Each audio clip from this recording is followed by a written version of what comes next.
Good evening. Thanks for joining us on India Business Hour. I'm Shireen Bhan. The headlines we're tracking for you this evening. On this dark horizon you described is a bright spot. The head of the International Monetary Fund calls India a bright spot on a dark horizon, says India can become the voice of the emerging economies as it looks to assume the leadership role at the G20. Also backs India's call for IMF to take the lead in regulating cryptocurrencies, says we cannot allow it to become the wild, wild west. That's a CNBC-TV18 exclusive. Do you anticipate that 2023 is going to be far worse than 2022? It would be worse. The IMF chief warns that 2023 could be worse than 2022 for the global economy, says 60% of low-income countries and 25% of emerging economies are currently facing debt distress. Calls on nations facing troubles to approach the IMF as early as possible without any stigma.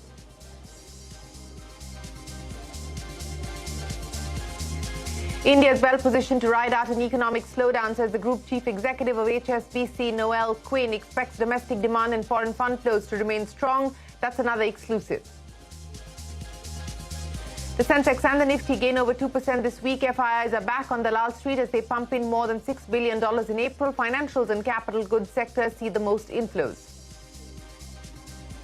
UK and the world mourn the death of Queen Elizabeth II. India declares a one-day mourning on the 11th of September. India bans the export of broken rice and imposes a 20% tax on exports of non-basmati rice to boost domestic supplies. India is the second largest rice exporter after China, commands a 40% share of global trade. Federal Bank will never merge with any other bank, says CEO Shyam Srinivasan. Adds it could consider acquiring businesses with high margins and a quality franchise. Finance Minister Nirmala Sitharaman initiates a crackdown on illegal loan apps, asks the RBI to prepare a white list of legal apps. The Ministry of Electronics and IT will ensure only those apps deemed legal be hosted on app stores. On World Electric Vehicle Day, Tata Motors says it aims to sell 50,000 EVs in this financial year. M&M is also accelerating its electrification plans. Multiplex chains PVR and Inox cumulatively lose over 800 crores in market capitalization as mega-budget Hindi movie Brahmastra opens to tepid reviews from critics and viewers. Made on a budget of 410 crores, the Ranbir Kapoor-Alia Bhatt starrer is the most expensive Bollywood film to date. Well, let's start with the day's market action. The Sensex and the Nifty ended the day and the week with healthy gains. So for the week, both indices are up 2%, snapping a two-week losing streak. The Nifty Mid-Cap Index gained for the 11th consecutive week and the Nifty Bank Index gaining for the third straight week. So it turned out to be a week belonging to the bulls. Mutual fund data for the month of August indicates that equity inflows have now slipped to 10-month lows. According to AMPI data, net investment into equity and equity-linked schemes declined 29% from the previous month to 5,942 crores. This marks the third straight month of decline in inflows, but the 18th continuous month of investments into such stock plans. Meanwhile, retail participation in SIPs were robust, hitting all-time highs of 12,694 crores. Foreign institutional investors are back with a bang on Dalal Street. August saw FIIs pump in more than $6 billion, which is the highest for a single month since November 2020. Financials and capital goods are the top of the list for FIIs. Healthcare has seen investments of over 8,600 crore rupees, but that was largely due to the Max Healthcare block deal. The big exclusive this evening, India is a bright spot on a dark horizon. That's the word coming in from the chief of the IMF. With India set to take up the G20 presidency, Kristina Georgieva says India can now become the voice of emerging economies. In an exclusive conversation with me, she's also backed India's call for the IMF to prepare a regulatory mechanism for cryptocurrencies. Sharing the IMF's outlook on the global economy, Georgieva warned that 2023 could be worse than 2022, underlining that 60% of low-income countries and 25% of emerging economies are currently facing debt distress. Take a look. India, on this dark horizon you described, is a bright spot. And it is not by coincidence. It is the outcome of reforms India has undertaken, especially in the field of digitalization.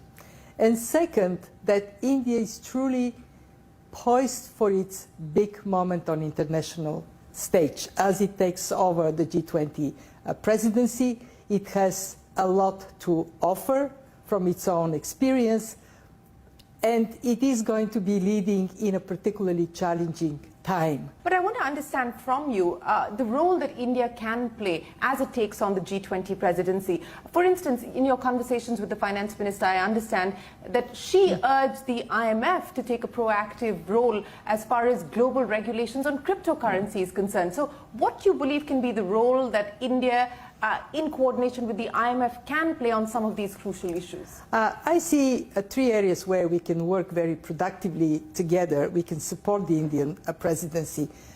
First, with strengthening the multilateral system.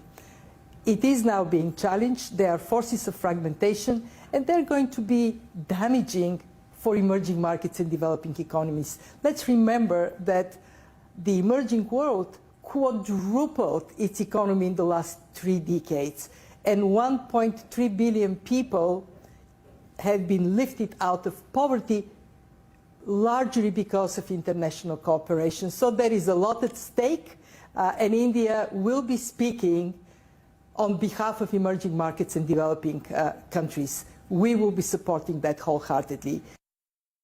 The world is changing very rapidly, especially in the area of digital. It was put on steroids by the pandemic, and in the world of money, both CBDCs and crypto stablecoins have emerged very strongly, but they're not regulated. So India is right to call on the IMF to make sure that crypto is not the new wild, wild west. And we are very aligned in how we think about the necessity of regulation. We intend to dedicate a team to work specifically on the issue of crypto, bring the 2 other key agencies, BIS and FSB, so together we can have a more pragmatic, with clear deliverables, roadmap towards more regulated space.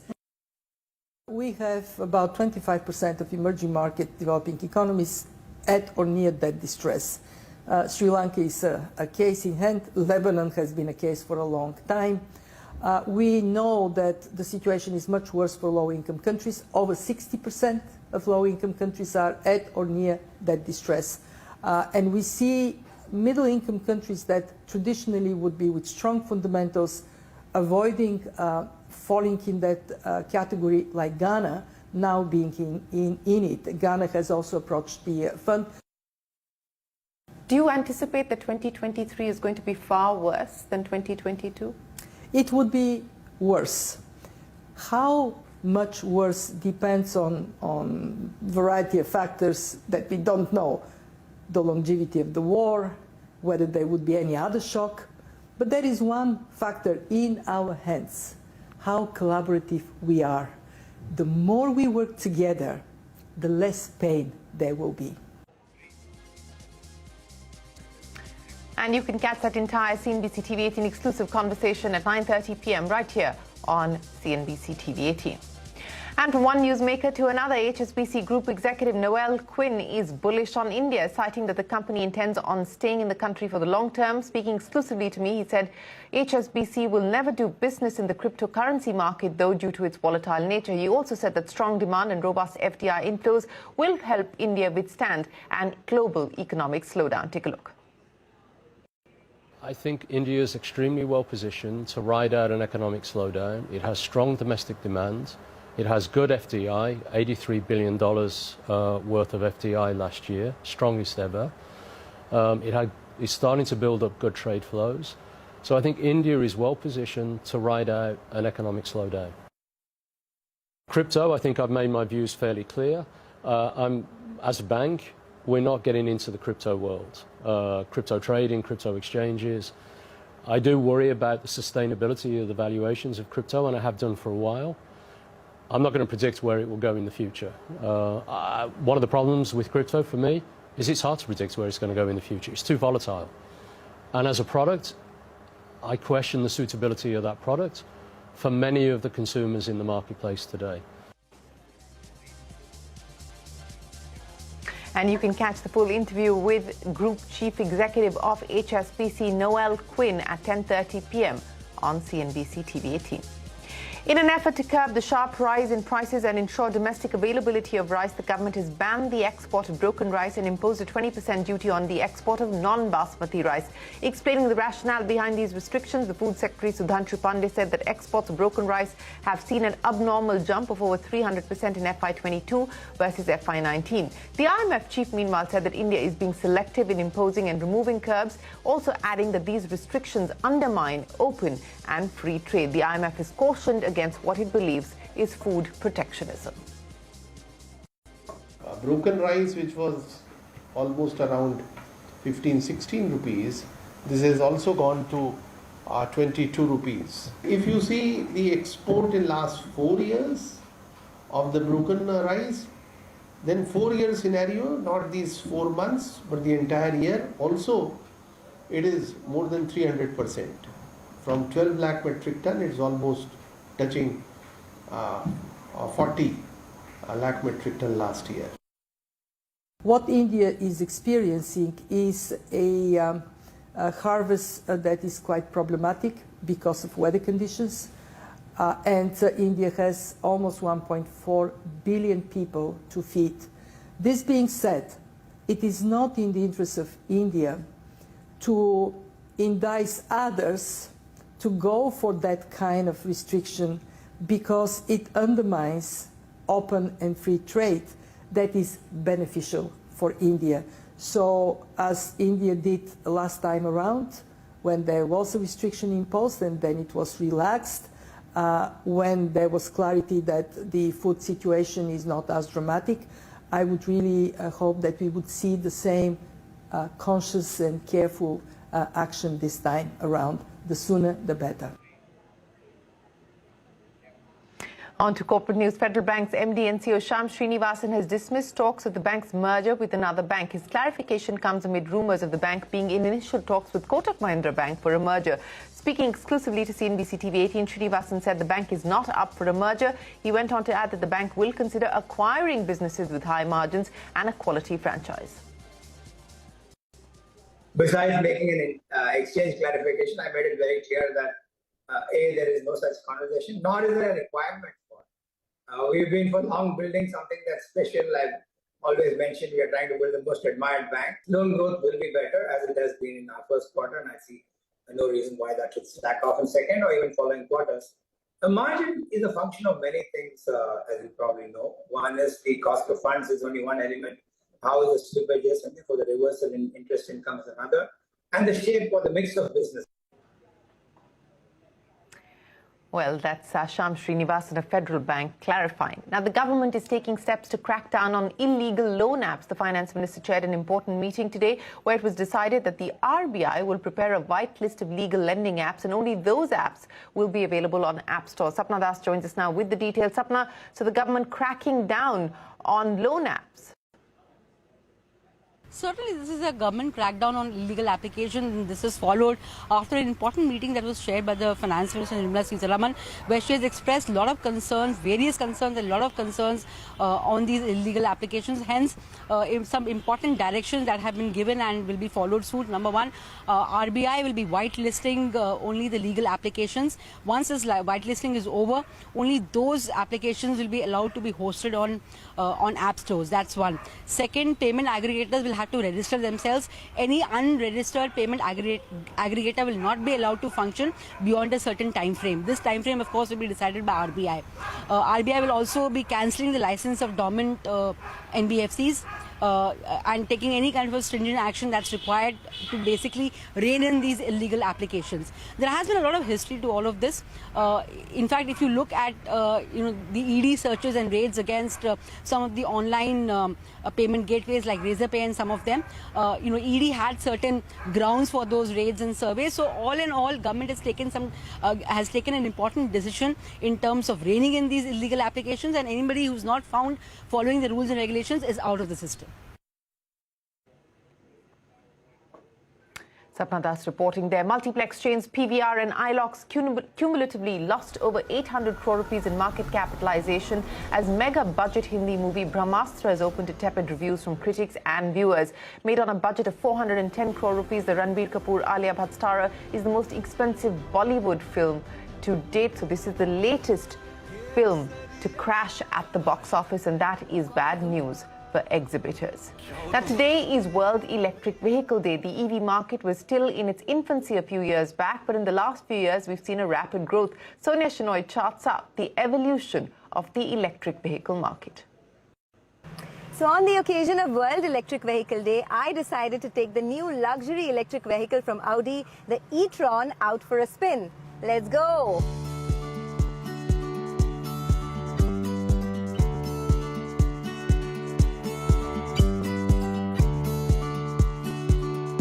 Did you know the electric vehicle market across the world has grown at a compounded rate of 50% between 2019 and 2021? In the US alone, the electric vehicle market size was $24 billion in 2020. That is projected to grow to $140 billion by 2028. That's a compounded growth rate of 25% between 2021 and 2028. Those are some staggering figures. But even in India, according to Bloomberg data, India, which falls under the rest of the world region, has seen outsized growth of 90% in electric vehicles in the last 3 years. Also, India contributed more than a third of the rest of the world's sales in just the first 6 months of 2022. Let's assess India's growth numbers, shall we? Over the last 3 years, sales of EVs in India have risen from just 4,800 units in 2020 all the way to almost 20,000 units in 2022. That's a growth of 300%. Company-wise, Tata Motors is the largest selling EV company with sales of 17,855 units in 2022 so far. However, there are still many challenges in the mass global adoption of electric vehicles. The biggest issue currently is the energy crisis across major developed cities in the world. California, for example, has asked electric car owners not to charge their cars during peak hours because of the load on the power grid due to the heat wave. Even in India, issues like range anxiety, lack of charging stations, inadequate battery swapping technology are some impediments to the fast adoption of EVs. Nevertheless, the future is looking bright and India's electric mobility journey is gaining momentum. KPMG expects 50 million EVs on Indian roads by 2030 compared to just 1.4 million currently. Well, that's the electric vehicle landscape in India. Time for us to head into a break, but up next, the UK and the world mourn the death of Queen Elizabeth II. India declares a one-day mourning on September 11th. King Charles greets the crowds at Buckingham Palace.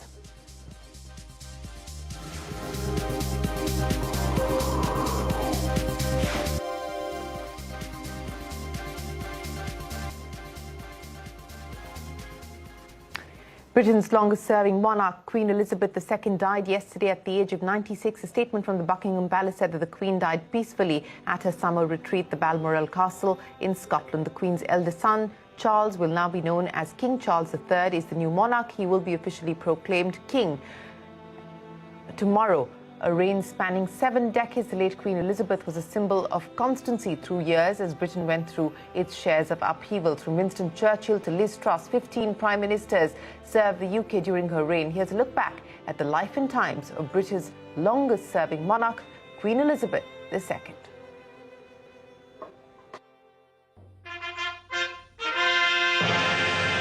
For much of the world, she was simply the Queen.